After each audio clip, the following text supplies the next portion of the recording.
It's shocked a Rockcastle County community. Police say an elderly woman was killed during a home invasion. Tonight, we've learned new details about the investigation. A year-long plan in Fayette County to redistrict schools passes tonight. Burglars target a Kentucky school, stealing some valuable equipment that's been helping students learn. Tracking, alerting, protecting. WKYT News starts now with breaking news. Good evening. New developments tonight, just in the last few minutes, in the murder of an elderly county woman, Rockcastle County woman. Just minutes ago, we learned of 2 arrests in that case. Investigators say 86-year-old Mary Hinton was found dead late last night after a home invasion. Since this afternoon, police have been questioning 2 people about this case, and police tell us those 2 people have now been arrested. Garrett Weimer has the breaking details. We waited outside Post 11 here in London for hours as investigators questioned those persons of interest, and just moments ago we got our first glimpses of the 2 women. After hours of questioning, police brought out in handcuffs the 2 suspects. This has tore up a lot of people, because there's a lot of people that are really upset about this. A lot of people in the community. Family members say 86-year-old Mary Hinton lived alone for 30 years in the home where she was found dead Tuesday night. And as her family searches for answers, they may be one step closer. We want them brought to justice, but Mary would probably be the first one to say, "I forgive you." Mary would have been the very first one to say, "I forgive you," but she would also be the very first one to tell them about their need for Jesus.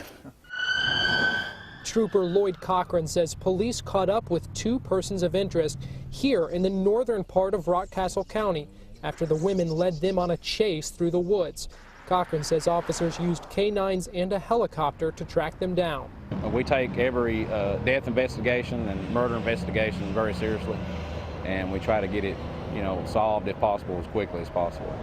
Police have not yet released the names of the suspect, but we are told they'll be taken to the Rockcastle County Detention Center, so we should have that information shortly. In London, Garrett Weimer, WKYT. Well, police say they are waiting on autopsy results from the state medical examiner's office before determining what caused Hinton's death. Tonight, investigators are still trying to figure out what caused a fire that killed a Laurel County toddler. That fire started around 10 this morning at a home on US 25 in East Bernstadt. Investigators say everyone made it out of the home except 2-year-old Josiah Vickers. They say they found him dead in a bedroom. A neighbor says he tried to rescue the boy, but the flames and smoke were just too much to handle. If I could have got down on the ground, I believe I could have got him out of it. It was gone. It was too late. Investigators say 2 adults who lived at the home had to be airlifted to UK hospital for their injuries. Neighbors say the family had only moved into the home a few weeks ago. Investigators tell us an autopsy on the boy has been scheduled for tomorrow. A man wanted in connection to a deadly hit and run in Scott County has been arrested. The Scott County Sheriff's Office says 44-year-old Benny Vanderpool turned himself in this afternoon. He's charged with leaving the scene of an accident, driving on a suspended license, and failure to maintain insurance. Police say early Monday morning, Vanderpool's car hit 20-year-old David Bell along US 25. Bell died at UK Hospital yesterday. The sheriff says Vanderpool admitted hitting Bell, ditching his truck, and walking home. At the time, he was scared and had realized he'd hit someone and panicked and left the scene. Court workers say Vanderpool was supposed to be in court Monday for a charge of receiving stolen property, but he didn't appear, so a warrant was issued for his arrest in that case. After a year of discussion, debate, and many proposals, it is now final. The Fayette County Board of Education has approved new boundaries for the district's schools. The final vote came after parents and teachers had one last chance to weigh in.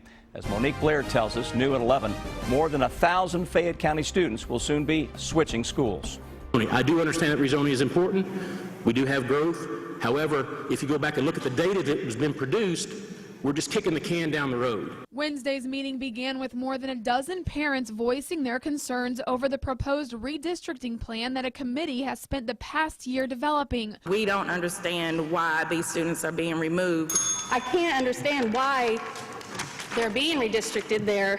One change was made to the proposal. Clemens Heights, Wyndham Downs, and Copperfield will stay at Beaumont Middle School instead of originally proposed to be moved to Jesse Clark. And the net change would allow those students that were proposed to be moved to stay in the schools they were already in. 3 hours into the meeting, the board passed the redistricting proposal in favor, 3-2. Out of about 40,000 students in the district, about 5,100 students will be affected by this new redistricting plan, and about 1,600 students will be moving to new schools. As the plan states, Hunting Hills and Squire Oaks will be moved to Tates Creek Middle and Tates Creek High School. 7 parks will be assigned to Picadome Elementary, and Plantation will be assigned to Jesse Clark Middle School. There were 23 people on that committee, and obviously the fact that we made minimal changes says that as a whole we think they brought us a very good plan. 2 new elementary schools are set to open in 2016, a new high school in 2017. In Lexington, Monique Blair, WKYT. And you can find links to maps of the new school boundary zones on our website at WKYT.com. Also tonight, the committee screening potential candidates for Fayette County School Superintendent has finished its work. The committee has reviewed all of the applications for the position and sent its recommendations to the school board. The names of those chosen for consideration have not yet been released. Well, after a few days of cloud-covered skies, many of us finally saw the sun before it set tonight. Meteorologist Jim Caldwell tells us if we'll see more sunny skies tomorrow. It was certainly a welcome sight. It was, but it was brief. That was the problem. It got here finally around 7, 8 o'clock here in Lexington, right as it's really going down. Tomorrow, we'll see a mix of sun clouds and some showers and thunderstorms thrown into the mix. Out there tonight, though, as far as Defender is concerned, we are not tracking any showers or thunderstorms. A pretty quiet one for us, and that should be the case all night long until we get into the day tomorrow when we start talking about isolated chances of showers and storms. Not all of us are going to see rain tomorrow. It's going to be a hit and miss type situation. Already in the upper 50s here in Lexington, Richmond at 59. How about 55 degrees now coming in for the folks there in Danville? Folks to our south and east, warmer tonight. They were warmer today as well, with the mid-upper 70s and even a few low 80s before the rain settled in. Let's plan your Thursday. As you get out the door tomorrow morning, we're talking about some clouds. Kind of cool. We're in the 50s, it looks like. By lunchtime, we're talking about that mix of sun and clouds, a little warmer than it was out there today, 74 degrees.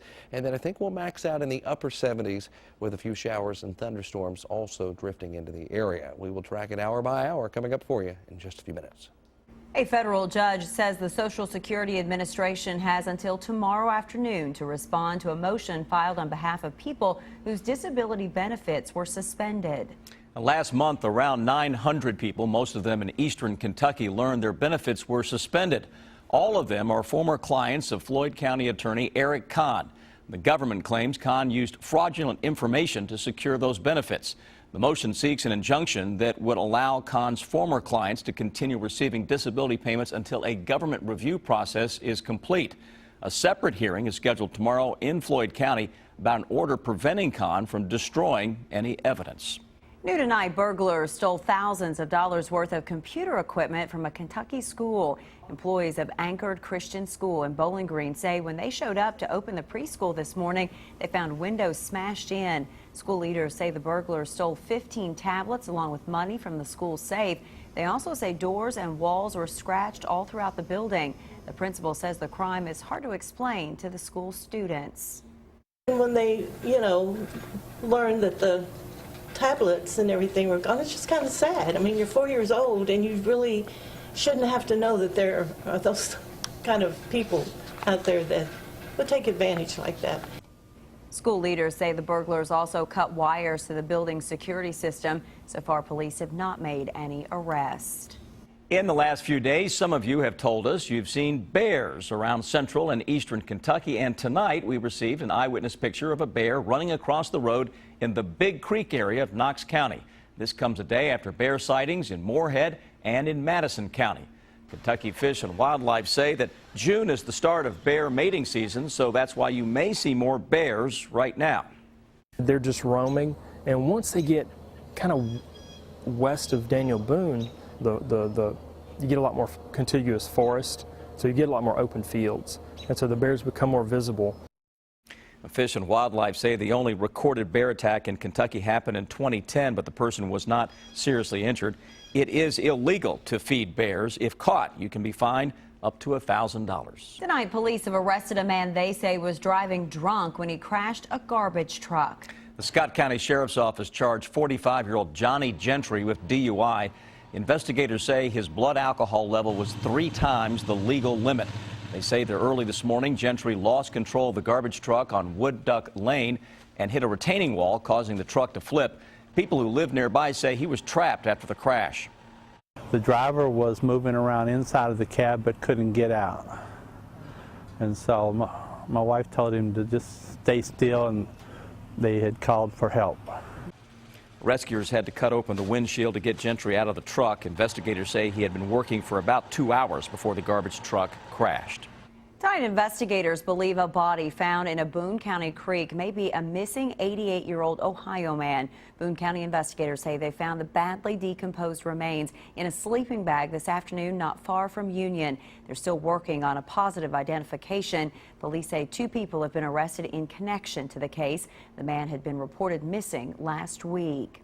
Tonight, police hope surveillance video will help them find a man who robbed a Letcher County gas station. Police say a masked man held up a Double Quick convenient mart in the Isom community yesterday. They say he kept his hand in his pocket, indicating he had some type of weapon. Police say the clerk handed over a money drawer and the robber ran off. They say this is the 3rd time the store has been robbed, but police aren't sure if all of the robberies are connected. Funeral arrangements have been set now for a Kentucky folk music icon. Jean Ritchie died Monday at the age of 92. The Perry County native was known as the Mother of Folk.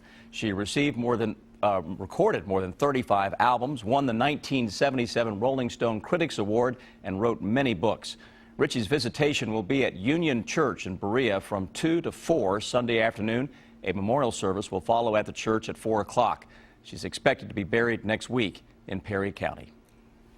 Tonight, a 4th Democrat has entered the 2016 race for president. Former Rhode Island Governor Lincoln Chafee announced he will seek the Democratic nomination.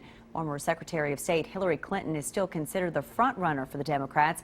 Vermont Senator Bernie Sanders and former Maryland Governor Martin O'Malley have also announced they are seeking the Democratic nomination. Someone out there in the bluegrass is holding a lottery ticket tonight that's now worth $1 million. The ticket matched every number but the Mega Ball in the last night's Mega Millions drawing. PJ's Food Mart in Stanton sold the ticket. So far, the winner has not come forward, and cashiers say they're eager to find out who bought the ticket.